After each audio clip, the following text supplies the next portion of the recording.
In this video, we'll take a look at how to brand and customize your Adobe Connect account using the administration feature called Customization.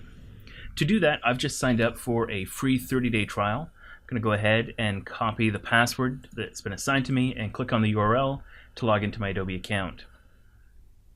So what I'm looking at here is a generic Adobe Connect account. We've got all of the default colors and all of the default images.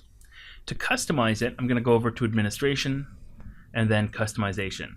Now we're in the administration section right now, and that means any changes that I make here are going to affect everybody on the account. Certainly individual meeting hosts can brand their own rooms by applying custom wallpaper, but what we're doing here goes a step beyond that. We're creating changes that will affect every Adobe Connect room and every Adobe Connect experience.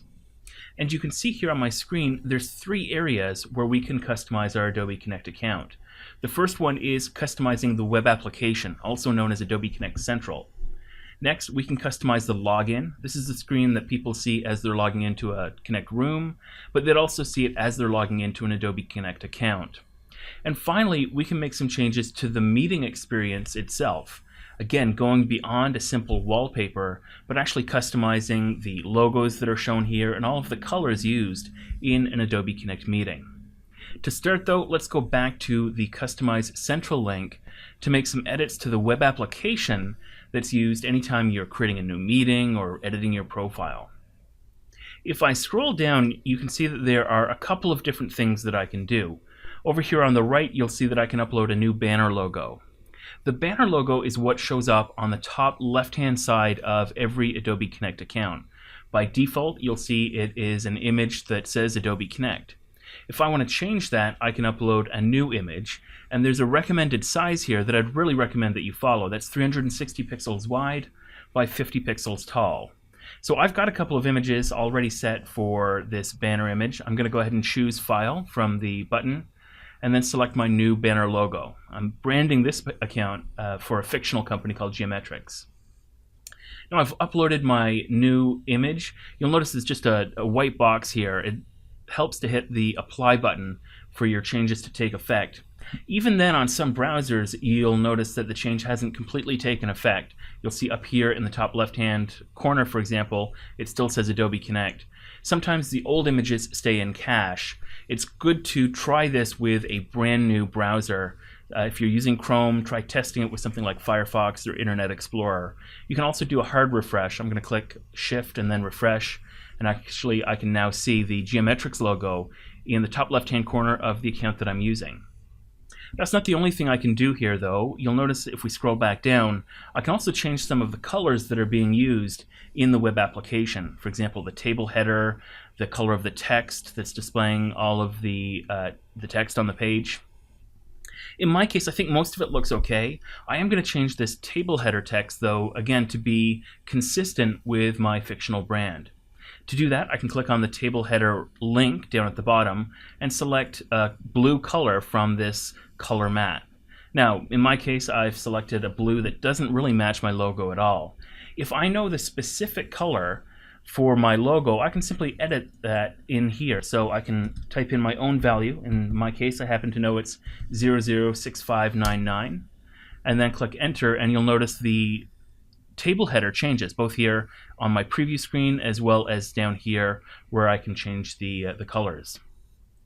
So I'm happy with how Adobe Connect Central looks. I'm going to scroll back up and click on the Customize Login link to customize the screen that people see as they're coming into an Adobe Connect meeting room. And if I scroll down, you'll notice I've got the same types of changes I can make here. I can change the main logo, and that's the image that we're seeing over here to the right. It's a fairly large image, 410 pixels by 310 pixels. Let me go ahead and select the one that I've created ahead of time. Again, I'll scroll to the bottom and click Apply to see those changes take effect on my preview screen. And now I've got a brand new logo up here on the right-hand side. In my case, I'd like the entire page, or at least the strip on the page that contains the login information, to match my logo. So I'm going to change the background by clicking on Background, going up to the color selection and typing in my own value. And again, I'll type in that value that matches my logo. And now that I've made the background blue, I don't think this black text looks very good against it. So I'll click on meeting title and select a nice white, and then login text, and we'll try a light gray. And I'll scroll to the bottom and hit apply just to make sure that those changes all take effect before I move on to the next section. And that next section allows me to customize the meeting experience.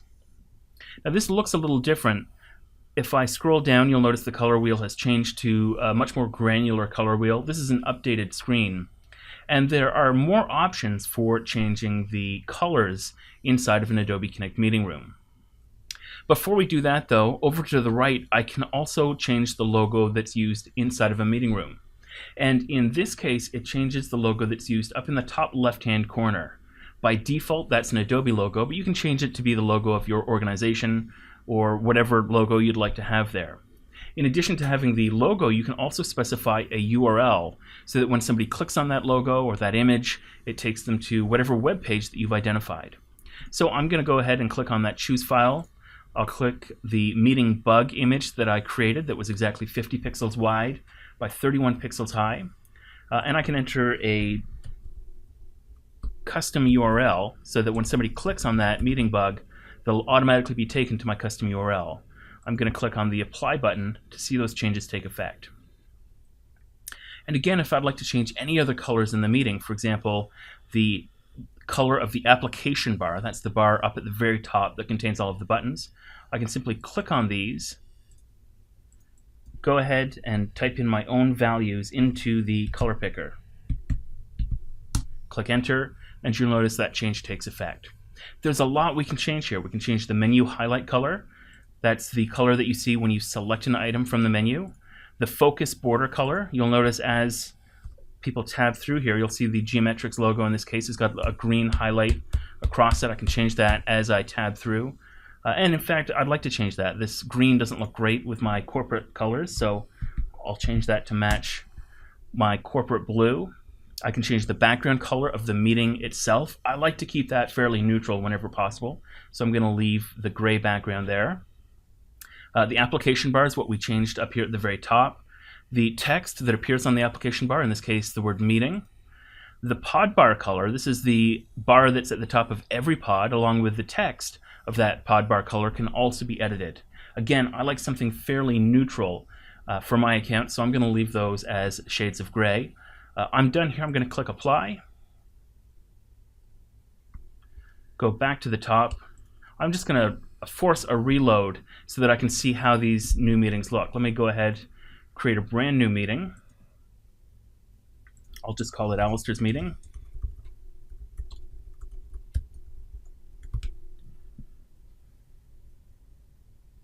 And click Finish.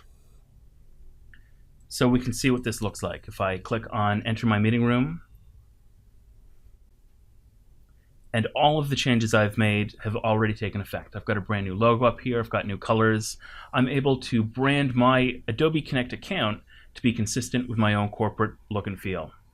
That's how you can customize and brand your Adobe Connect account. Thanks for watching.